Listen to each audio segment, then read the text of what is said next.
बच्चों, मैं सीमा ओझा ऑनलाइन कक्षा में आप सभी का हार्दिक स्वागत करती हूँ। हम राजनीति विज्ञान विषय के अंतर्गत हम पढ़ रहे थे पाठ 3 न्याय, सामाजिक न्याय सिद्धांत। उसमें हमने पिछले वीडियो में सामाजिक न्याय क्या होता है और सामाजिक न्याय के विषय में हमने देखा कि लोकतंत्रात्मक व्यवस्था में किस प्रकार से सामाजिक न्याय की व्यवस्था की जाती है। और हमने न्याय के प्लेटो का न्याय सिद्धांत, अरस्तू का न्याय सिद्धांत, इसके बारे में हमने चर्चा की थी। भारतीय, पाश्चात्य और मध्यकालीन और आधुनिक न्याय का सिद्धांत क्या है और उसमें किस किस बातों पर अधिक बल दिया गया था, उसके बारे में भी हमने पढ़ा। आज हम पढ़ेंगे जॉन रॉल्स का न्याय सिद्धांत। और जॉन रॉल्स के न्याय सिद्धांत के बाद में हम देखेंगे सामाजिक न्याय का न्यायपूर्ण बंटवारा, अर्थात समाज में सामाजिक न्याय का बंटवारा किस प्रकार से हो, इसके बारे में हम चर्चा करेंगे। और मुक्त बाजार अर्थव्यवस्था बनाम सरकारी हस्तक्षेप, इसके बारे में आज हम अच्छे से समझेंगे। तो सबसे पहले हम देखते हैं जॉन रॉल्स का न्याय सिद्धांत। जॉन रॉल्स ने जो न्याय सिद्धांत दिया था, उन्होंने यह न्याय सिद्धांत सामाजिक न्याय पर आधारित न्याय सिद्धांत था। इसलिए हमने देखा था, अपन ने देखा कि भाई पाश्चात्य विचारक, भारतीय विचारक, इन सब की हमने चर्चा की थी, परंतु जॉन रॉल्स का न्याय सिद्धांत न्याय के सिद्धांत में महत्वपूर्ण स्थान रखता है क्योंकि इन्होंने सामाजिक न्याय की व्याख्या की थी। जब तक हम जॉन रॉल्स के न्याय सिद्धांत को नहीं पढ़ते तो हमारा न्याय सिद्धांत अधूरा ही माना जाता है। तो आइए अब हम पढ़ते हैं जॉन रॉल्स का न्याय सिद्धांत। जॉन रॉल्स का जन्म हुआ था 1921 में, अमेरिका में हुआ था, और इनकी प्रसिद्ध पुस्तक थी अ थ्योरी ऑफ जस्टिस, जो कि उन्होंने 1971 में उन्होंने न्याय को फेयरनेस भी कहा था। उन्होंने अ थ्योरी ऑफ जस्टिस जो पुस्तक लिखी थी, यह 1971 में इनकी प्रकाशित हुई थी, और इन्होंने न्याय का जो सिद्धांत दिया था, उसको उन्होंने न्याय के सिद्धांत को फेयरनेस की संज्ञा दी थी। जॉन रॉल्स का जन्म 1921 में हुआ था और इनकी मृत्यु 2002 में भी थी। इसलिए अगर हम देखें तो ये हमारे समकालीन विचारक भी कहे जा सकते हैं। अब हम देखते हैं जॉन रॉल्स पर प्रभाव।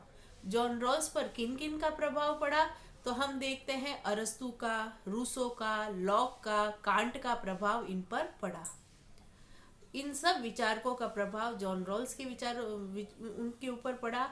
अब हम देखते हैं जॉन रॉल्स का न्याय सिद्धांत। तो जो जॉन रॉल्स ने न्याय का सिद्धांत दिया था, तो सबसे पहले उन्होंने बताया था न्याय की समस्या। न्याय की समस्या अर्थात प्राथमिक वस्तुओं और सेवाओं के न्यायपूर्ण और उचित वितरण की समस्या ही उन्होंने न्याय की समस्या बताई।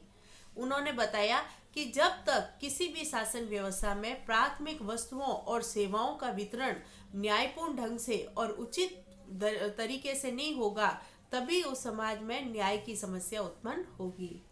उन्होंने प्राथमिक वस्तुओं से उनका क्या तात्पर्य था, उनके अनुसार प्राथमिक वस्तुएं थी अधिकार और स्वतंत्रता। जब तक व्यक्ति को किसी भी शासन व्यवस्था में जब तक व्यक्ति को पर्याप्त अधिकार और स्वतंत्रताएं नहीं दी जाएगी, तब तक न्याय की स्थापना नहीं हो सकती। उसके बाद में उन्होंने बताया शक्तियों और अवसर की समानता, अर्थात जब तक समाज में शक्तियां और अवसर की समानता सभी लोगों को बराबर रूप से नहीं मिलेगी, तब तक उस समाज में, उस शासन व्यवस्था में सामाजिक न्याय की स्थापना नहीं हो सकती।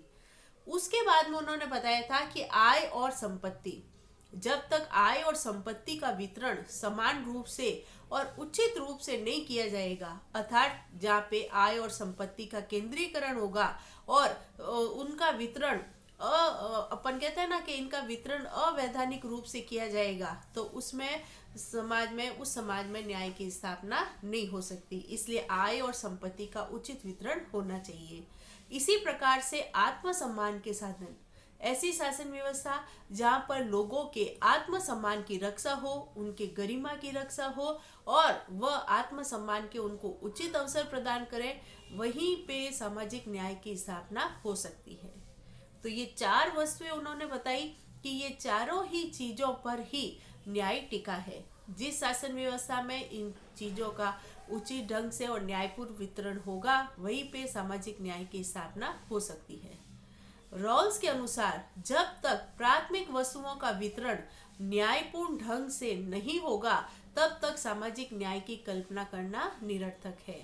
तो मैंने आपको प्राथमिक वस्तुएं बताई। जॉन रॉल्स के अनुसार प्राथमिक वस्तुएं क्या होगी? अधिकार और स्वतंत्रता, शक्तियां और अवसर, सभी व्यक्तियों को समान शक्तियां और अवसर प्राप्त होने चाहिए, और आय और संपत्ति का उचित वितरण होना चाहिए, और आत्मसम्मान के साधन। जब तक किसी भी शासन व्यवस्था में इन चीजों की स्थापना नहीं होगी, तब तक वहां पे सामाजिक न्याय की स्थापना नहीं हो सकती। अब हम देखते हैं जॉन रॉल्स पर जो विचारक बेंथम के विचारों का प्रभाव पड़ा था। तो जॉन रॉल्स ने, जो बेंथम ने उपयोगितावाद दिया था, उसकी जॉन रॉल्स ने आलोचना की है। अपन ने पढ़ा था बेंथम का उपयोगितावाद, जिसमें उन्होंने क्या कहा था? अधिकतम व्यक्तियों का अधिकतम सुख वही न्याय की स्थापना करता है। जहाँ पे अधिकतम लोगों का अधिकतम सुख होगा, तो बेंथम के अनुसार वही क्या होता है? न्याय। परंतु जॉन रॉल्स बेंथम के इस विचार से सहमत नहीं थे। रॉल्स का मानना है कि अधिकतम व्यक्तियों का अधिकतम सुख प्राथमिक वस्तुओं के न्यायपूर्ण वितरण में बाधा डालता है। प्राथमिक वस्तुओं में मैंने आपको बताया था। तो जॉन रॉल्स कहते हैं कि जो ये अधिकतम व्यक्तियों का अधिकतम सुख बताया है, वह प्राथमिक वस्तुओं के वितरण में क्या करता है? बाधा डालता है। इस नियम में अल्पसंख्यकों के दावे को बहुसंख्यक द्वारा कुचल दिया जाता है। इसमें रॉल्स का मानना है कि अल्पसंख्यक मतलब जो संख्या में कम है, और बहुसंख्यक जो संख्या में अधिक है। तो अल्पसंख्यक जो कम संख्या में है, वहां पे अधिकतम व्यक्तियों का अगर अपन अधिकतम सुख कहें, तो उसमें अगर कुछ व्यक्ति ऐसे हैं जिनको वो सुख प्राप्ति नहीं हो रही है, तो यहाँ पे जो अल्पसंख्यक लोग हैं, उनका इस नियम के अनुसार उनको सुख की प्राप्ति नहीं होगी।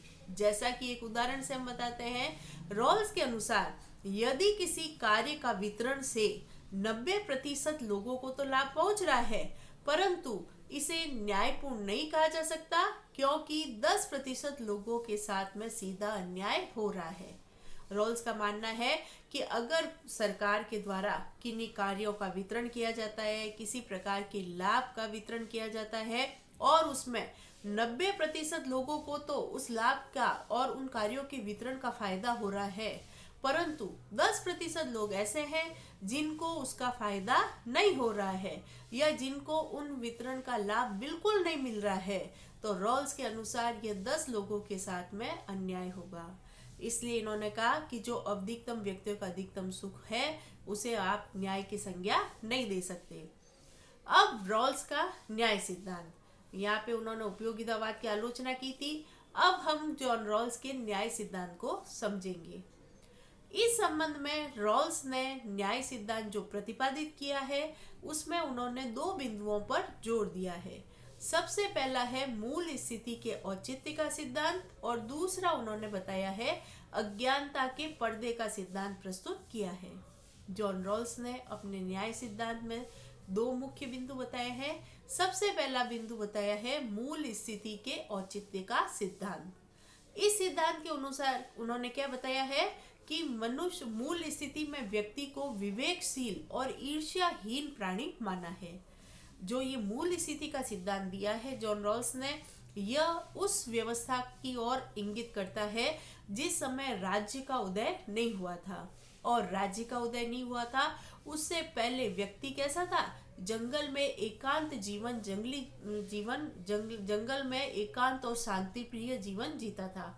उस समय राज्य नामक संस्था ही नहीं थी, और ऐसी स्थिति में व्यक्ति विवेकशील था, और उसमें ईर्ष्या भावना बिल्कुल नहीं थी। वह बिल्कुल शांति प्रिय था, लोगों के प्रति मित्रता की भावना थी, और वह बिल्कुल ईर्ष्याहीन प्राणी था। मूल स्थिति व्यक्तियों के मध्य समानता को प्रदर्शित करती है। जो ये मूल स्थिति है जिसमें मनुष्य बिल्कुल जंगलों में शांतिपूर्वक जीवन जीता था, और उस समय व्यक्ति के मध्य क्या थी? समानता। वह सभी व्यक्तियों को एक दूसरे के साथ कैसा समझता था? समान रूप से समझता था। तो ये मूल स्थिति का औचित्य हुआ। अब हम देखते हैं अज्ञानता के पर्दे का सिद्धांत। मूल स्थिति में व्यक्ति यह नहीं जानता है कि उसकी समाज में स्थिति क्या है, क्योंकि व्यक्ति मूल स्थिति में जंगली जीवन जीता था, सबके साथ समानता का बर्ताव करता था, कंदमूल खाता था, और शिकार आदि करके अपना जीवन यापन करता था। उस समय उसको यह नहीं पता था कि समाज में उसकी क्या स्थिति है और उसकी प्राकृतिक क्षमता और प्रतिभा क्या है। उसकी प्राकृतिक क्षमता और प्रतिभा का उसको ज्ञान नहीं था, समाज में उसकी स्थिति का ज्ञान नहीं था। इसी स्थिति ने उसे अज्ञानता के पर्दे का सिद्धांत नाम दिया कि उस व्यक्ति को वह अज्ञान था, वह अज्ञानता के पर्दे में था कि उसकी समाज में क्या स्थिति है, उसकी अपनी क्या क्षमता है, उसकी क्या योग्यता है, उसको बिल्कुल नहीं पता था। अज्ञानता का यह आवरण प्रत्येक व्यक्ति को उसकी विशिष्ट अवसरों और स्थितियों में लाभान्वित और अलाभान्वित होने से भी रोकता था। अज्ञानता का जो यह सिद्धांत उन्होंने दिया, तो उस व्यक्ति को समाज में उसकी स्थिति का पता नहीं था, तो उसको स्थिति का पता नहीं था, तो वो अपना लाभ और अपना हित और अहित भी नहीं जानता था। उसको यह नहीं पता था कि अगर मैं किसी दूसरे व्यक्ति के साथ में सहयोग करूंगा या किसी दूसरे व्यक्ति से कोई चीज प्राप्त करूंगा तो बदले में मैं भी उसको कुछ दूंगा, तो उसमें मेरा क्या लाभ है, उस व्यक्ति का क्या लाभ है, उसको इसकी बिल्कुल भी जानकारी नहीं थी। साथ ही व्यक्ति को सर्वसम्मति के आधार पर व पूर्वाग्रहों के आधार पर सौदेबाजी या समझौता करने से भी रोकता था। अब जैसे कि एक उदाहरण मैं आपको यहाँ पे बताऊं, आप अपने दोस्तों के साथ में बैठे हैं और आप अपने सहपाठी के साथ बैठे हैं, तो आप अपने सहपाठी को क्या कहते हैं कि आप मेरा इस विषय में काम कर दो तो मैं आपको दूसरे विषय के लिए मैं आपको कॉपी दूंगा या मैं आपकी ये मदद करूंगा। तो अपन जो लालच के वश एक दूसरे की मदद करते हैं, वहाँ पे इस स्थिति में व्यक्ति सौदेबाजी को बिल्कुल नहीं समझता था।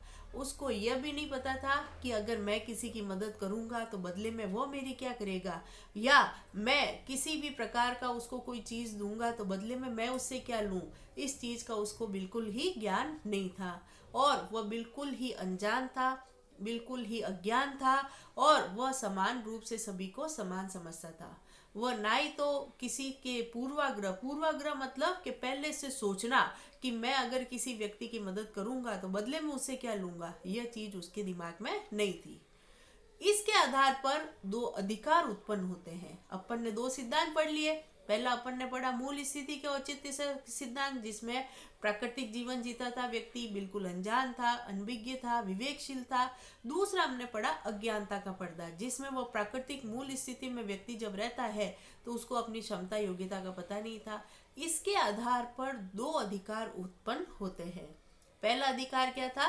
सभी को स्वतंत्रता का अधिकार। प्रत्येक व्यक्ति को सर्वाधिक मूल स्वतंत्रता का अधिकार हो और वह अधिकार दूसरों को भी प्राप्त हो। जॉन रॉल्स का मानना है कि जब व्यक्ति समाज में इस ढंग से रहता था तो उससे उसको स्वतंत्रता का अधिकार मिला और वैसा अधिकार दूसरों को भी मिला। इसे समान स्वतंत्रता का अधिकार भी कहते हैं। जॉन रॉल्स के अनुसार जो स्वतंत्रता का अधिकार दिया गया, इसको समान स्वतंत्रता का अधिकार भी कहते हैं। इस सिद्धांत की सर्वोच्च प्राथमिकता दी थी और उन्होंने यह बताया था कि स्वतंत्रताओं में मत देने का अधिकार होगा, सार्वजनिक पद ग्रहण करने का अधिकार होगा, भाषण देने का, संपत्ति रखने, कानून के समक्ष समानता आदि स्वतंत्रता शामिल है। तो जो जॉन रॉल्स ने स्वतंत्रता का अधिकार दिया, यही स्वतंत्रता का अधिकार बाद में हमारे अधिकारों में शामिल किया गया और इस अधिकार में कुछ और स्वतंत्रताओं को सम्मिलित कर दिया गया, जिसमें हम देखते हैं, आपने पढ़ा होगा, स्वतंत्रता का अधिकार, समानता के अधिकार के बाद में स्वतंत्रता का अधिकार, अनुच्छेद 19 से लेके 22 तक।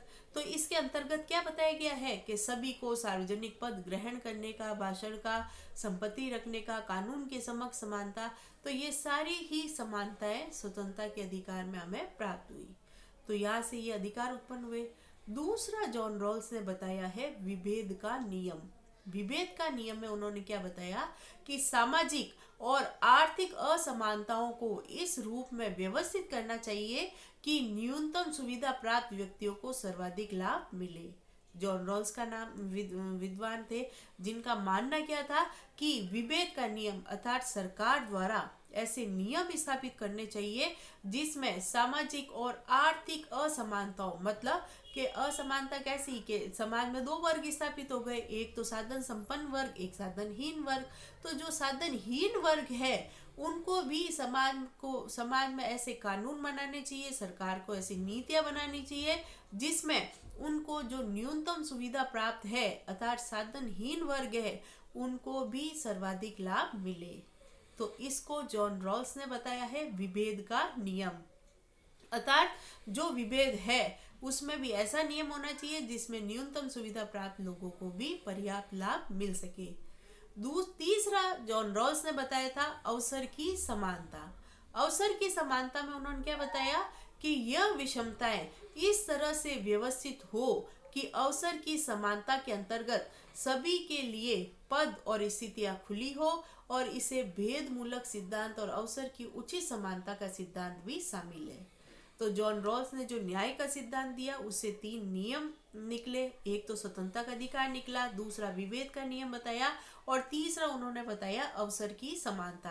अर्थात सरकार के द्वारा जो भी अवसर अर्थात सरकारी नौकरियों में जो रोजगार करने के लिए किसी भी प्रकार की वैकेंसी आए तो उसमें अगर व्यक्तियों को आवेदन करने के लिए हो तो उसमें वो सभी के लिए पद और स्थितियां कैसी होनी चाहिए, खुली, और इसमें किसी प्रकार का भेदभाव नहीं होना चाहिए और सबको अपनी योग्यता के अनुसार उचित अवसर की प्राप्ति हो। इसकी व्यवस्था किसे करनी चाहिए, राज्य को। तो यहाँ पे अपना जॉन रॉल्स का न्याय सिद्धांत पूरा होता है जिसमें जॉन रॉल्स के न्याय सिद्धांत में अपन ने 4 चीजें पढ़ी। सबसे पहला जॉन रॉल्स पर किस किस का प्रभाव पड़ा, रूसो, बेंथम, मील, है ना, कांट, इन सब का प्रभाव पड़ा। उसके बाद में हमने देख लिया कि जॉन रॉल्स ने उपयोगितावाद की आलोचना की, अधिकतम व्यक्तियों के अधिकतम सुख की आलोचना की। उसके बाद में हमने देख लिया कि जॉन रॉल्स ने जो न्याय सिद्धांत दिया उसमें उसने प्रमुख न्याय के 2 रूप बताए, मूल स्थिति का सिद्धांत और अज्ञानता के पर्दे का सिद्धांत। उसके बाद में हमने देखा कि जॉन रॉल्स ने जो 2 सिद्धांत दिए उससे उन्होंने 3 नियम प्रदर्शित किए। सबसे पहला कि समाज में ऐसी व्यवस्था स्थापित हो जिससे अधिकतम लोगों को स्वतंत्रता का अधिकार प्राप्त हो। दूसरा उन्होंने विभेद का नियम बताया कि भाई किसी भी प्रकार का भेदभाव न हो, और तीसरा उन्होंने बताया अवसरों की उचित समानता। तो यहाँ पे जॉन रॉल्स का न्याय सिद्धांत पूरा होता है। अब हम देखते हैं न्यायपूर्ण बंटवारा। न्यायपूर्ण बंटवारे में हम देखेंगे कि किस प्रकार से सरकार को शक्तियों का वितरण किस ढंग से करना चाहिए। तो समाज में सामाजिक न्याय पाने के लिए सरकार को यह सुनिश्चित करना होता है कि कानून और नीतियां सभी व्यक्तियों पर निष्पक्ष रूप से लागू हो। न्यायपूर्ण बंटवारे में यह होगा कि जो भी कानून और नीतियां है सरकार की वह सब पर कैसी लागू होनी चाहिए, निष्पक्ष रूप से। ऐसा नहीं है कि अमीरों के लिए अलग कानून है, गरीबों के लिए अलग कानून है, गरीबों को तो ज्यादा दंड मिल रहा है, अमीरों को उस दंड में रियायत मिल रही है, ऐसा नहीं होना चाहिए। इसी प्रकार लेकिन इतना ही काफी नहीं है, इससे भी कुछ ज्यादा करने की भी आवश्यकता है। जैसे कि सामाजिक न्याय का सरोकार वस्तुओं और सेवाओं के न्यायोचित वितरण से भी है, चाहे वो राष्ट्रों के बीच वितरण का मामला हो या किसी समाज के अंदर विभिन्न समूहों और व्यक्तियों के बीच का मामला हो। हम देखते हैं, देखो यहाँ पे बहुत बड़ी बात आई है। यहाँ पे क्या बताया है, न्यायोचित वितरण। न्यायोचित वितरण में इन्होंने 2 चीजें बताई है राष्ट्रों के बीच। राष्ट्रों के बीच में कैसे, अब जैसे कि भारत एक राज्य है, ठीक है ना, भारत राज्य में कुछ राज्य तो कैसे है, बहुत ही ज्यादा मतलब कि आर्थिक दृष्टि से सबल राज्य है, और कुछ राज्य कैसे पिछड़े हुए राज्य।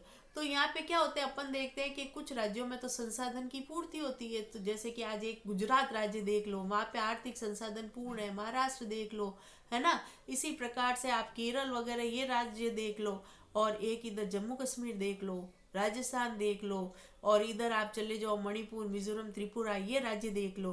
तो इस प्रकार से कुछ राज्य तो आर्थिक दृष्टि से सबल है और कुछ राज्य कैसे पिछड़े हुए। तो इसमें संसाधनों का वितरण भी इस ढंग से होना चाहिए कि सबको उचित व्यवस्था हो और वहाँ पर सबका समान रूप से विकास हो। तो ये तो राज्यों की बात हो गई। इसी प्रकार से अब हम देखते हैं व्यक्तियों के बीच कि व्यक्ति में अर्थात समाज में भी ऐसी व्यवस्था होनी चाहिए कि सभी व्यक्तियों का समुचित विकास हो। इसमें ऐसा न हो कि संसाधनों का या सरकारी लाभ कुछ लोगों को मिले और जिनको वास्तव में लाभ मिलना चाहिए उनको न मिले। तो इस प्रकार की व्यवस्था नहीं होनी चाहिए। तो इसमें संसाधनों का वितरण भी, चाहे वो राष्ट्र हो या फिर समाज, इसमें सभी को समान रूप से संसाधनों का उचित वितरण की व्यवस्था होनी चाहिए।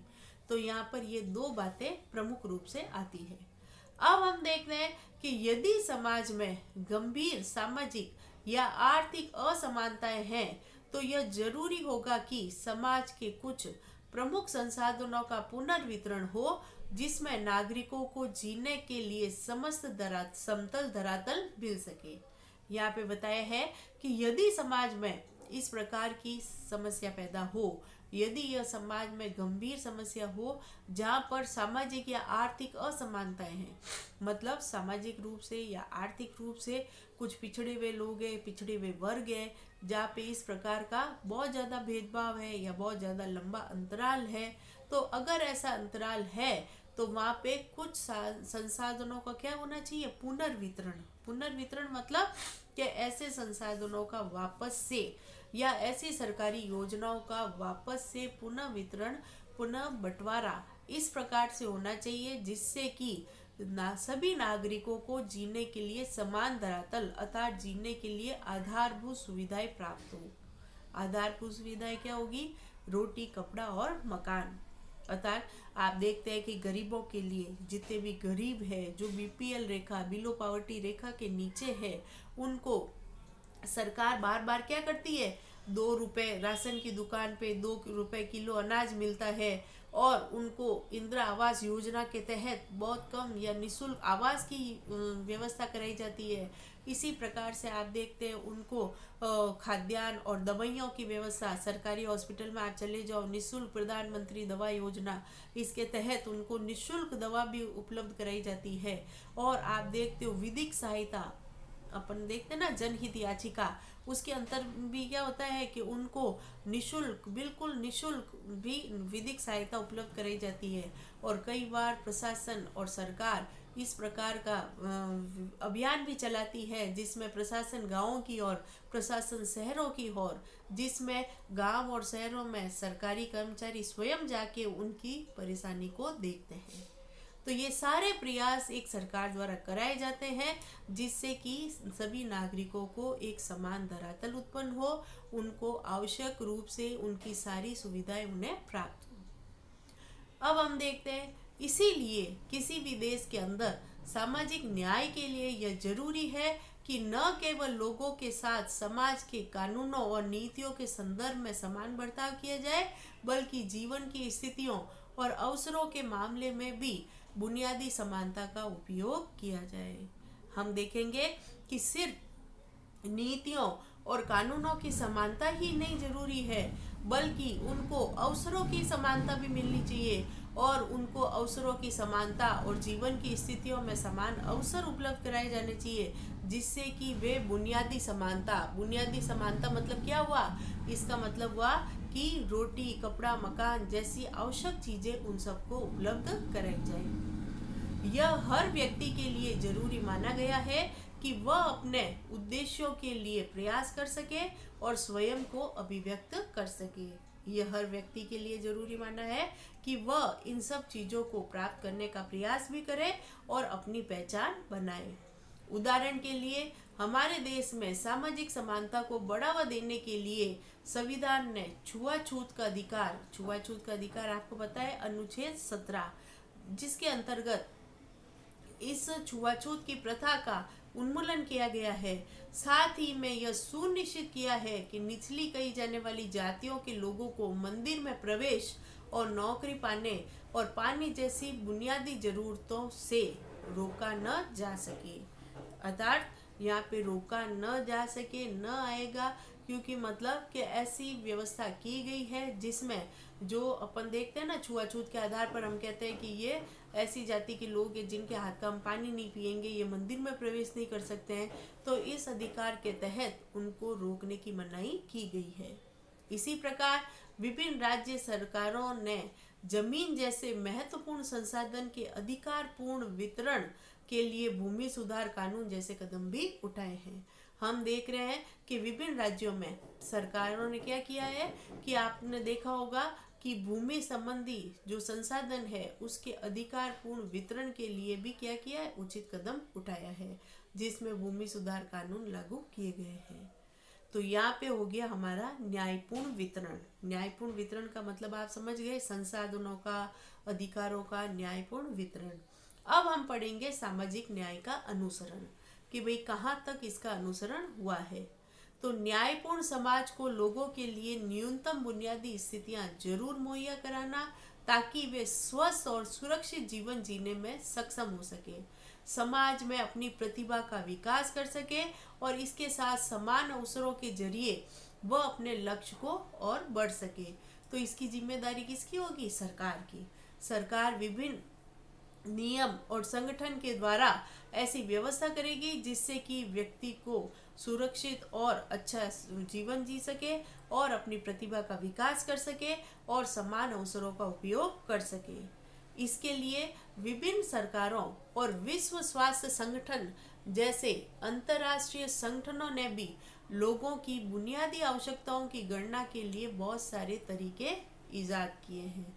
हम देखते हैं कि विश्व स्वास्थ्य संगठन WHO और इन काफ़ी विश्व अंतर्राष्ट्रीय संगठनों ने व्यक्ति की गरीबी रेखा से कितने लोग नीचे हैं और उनके पोषण का स्तर, इन सब के सुधार के लिए बहुत सारे कार्यक्रम शुरू किए हैं।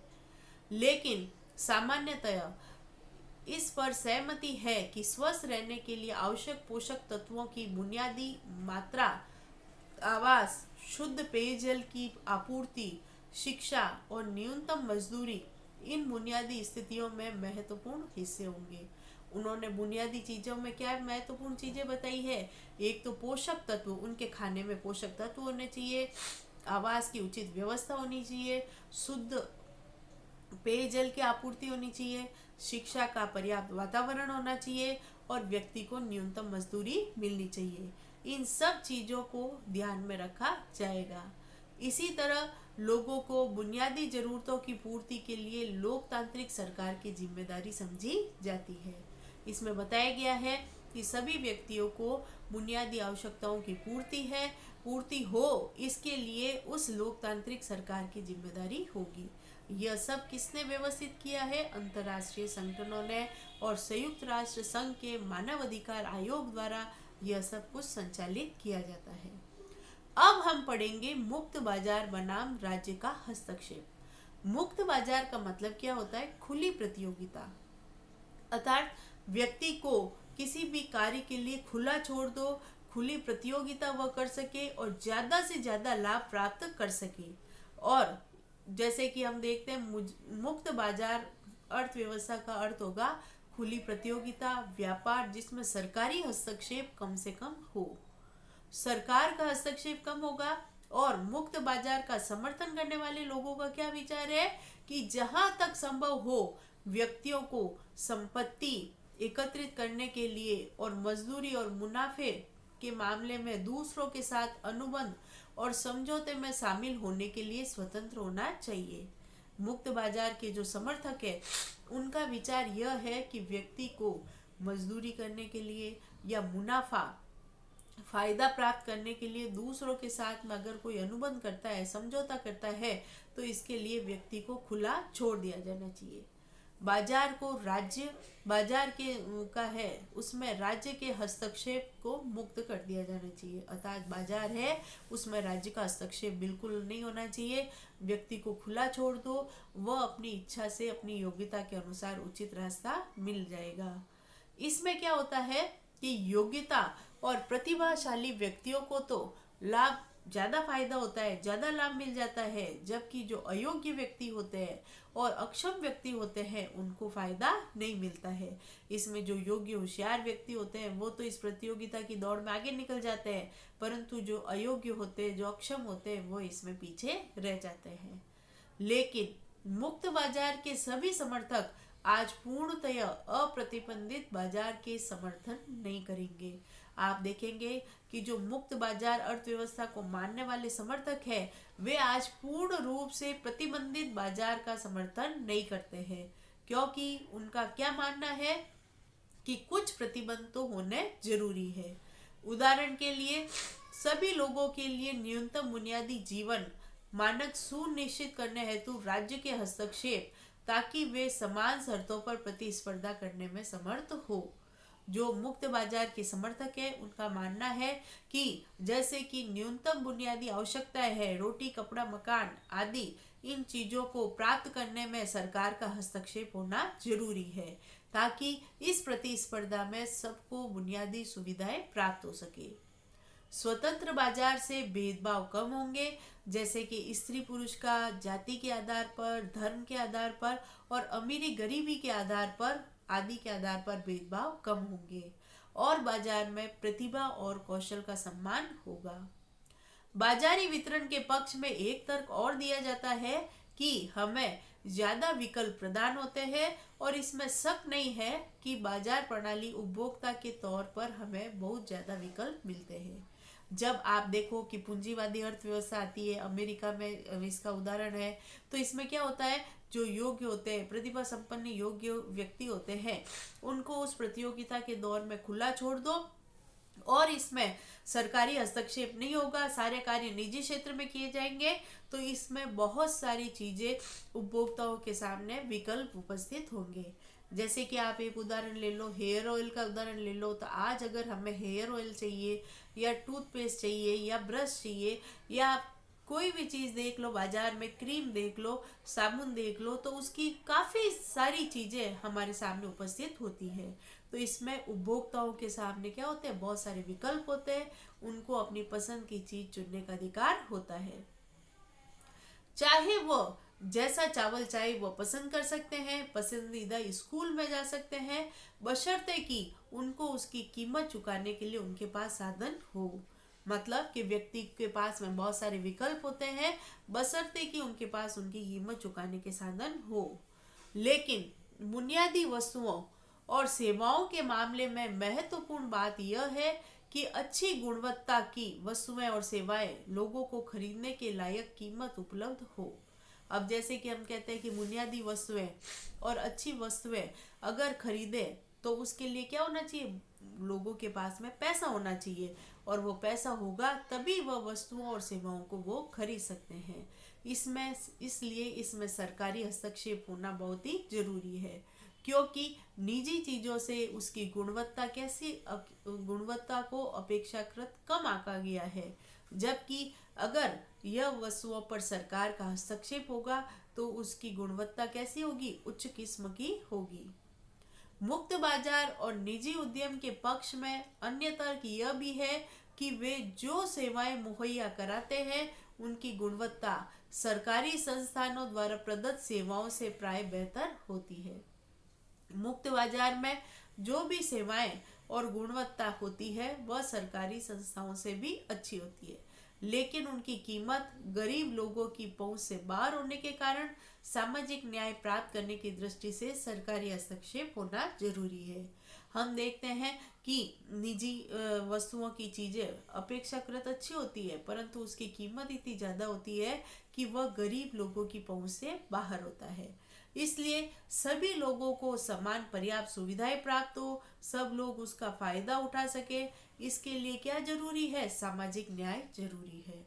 और सामाजिक न्याय की प्राप्ति तभी हो सकती है जबकि उसमें सरकारी हस्तक्षेप हो। तो सरकारी हस्तक्षेप के लिए निजी क्षेत्र व्यक्ति की दृष्टि से तो उपयोगी है, परंतु जब हम सामुदायिक दृष्टि से देखें, सामाजिक दृष्टि से देखें, सामाजिक न्याय की दृष्टि से देखें, तो हम देखते हैं उस पर सरकारी हस्तक्षेप होना जरूरी है। तो इस प्रकार से इस वीडियो में हमने देखा कि जॉन रॉल्स के न्याय सिद्धांत को पढ़ा, संसाधनों के न्यायपूर्ण वितरण को पढ़ा और इसमें सरकारी हस्तक्षेप और मुक्त बाजार अर्थव्यवस्था के बारे में हमने पढ़ा। तो आप इसे अच्छे से पढ़ना और समझना। अगला अध्याय हम अगले वीडियो में करेंगे। धन्यवाद।